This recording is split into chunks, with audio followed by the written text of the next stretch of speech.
Vaikka ammattiliittojen toimintamahdollisuudet Filippiineillä ovat hieman parantuneet viime vuosina, niin AY-liike on siellä edelleen heikko ja hajanainen. Myös järjestäytymisaste jää Filippiineillä alhaiseksi.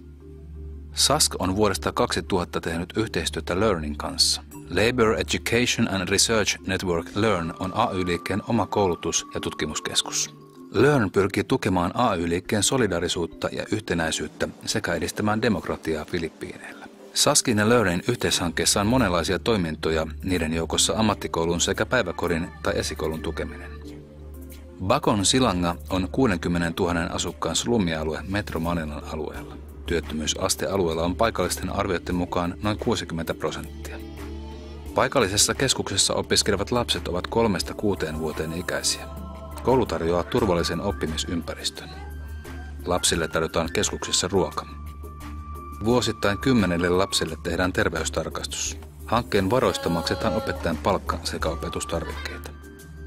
Päiväkodin toiminta on ollut hyvin merkityksellistä lähialueen yhteisöille.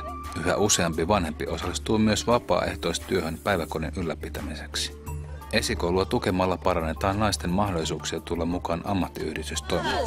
We're very happy. We're hungry. We will be there. Keskuksessa järjestetään myös kursseja AY-toiminnasta, johtamistaidosta, poliittisesta kasvatuksesta sekä erityiskursseja naisille. Tähän asti kursseille onkin osallistunut enemmän naisia kuin miehiä. Vähän isommat lapset hanke ottaa huomioon tarjoamalla nuorille rakennustyöläisille ammattioppia Maligayan slumissa. Tutkintoon johtavan koulutuksen järjestävälle koululle korvataan työkalujen ja muun materiaalin hankinta sekä opettajan ja toimistotyöntekijän palkoista aiheutuvat kulut.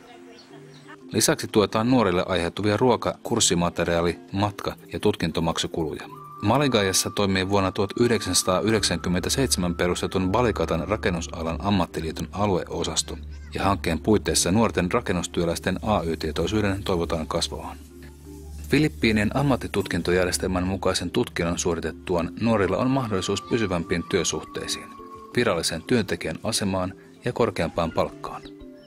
Köyhien perheiden lapsilla ei kuitenkaan ole rahallista mahdollisuutta testakoulutukseen.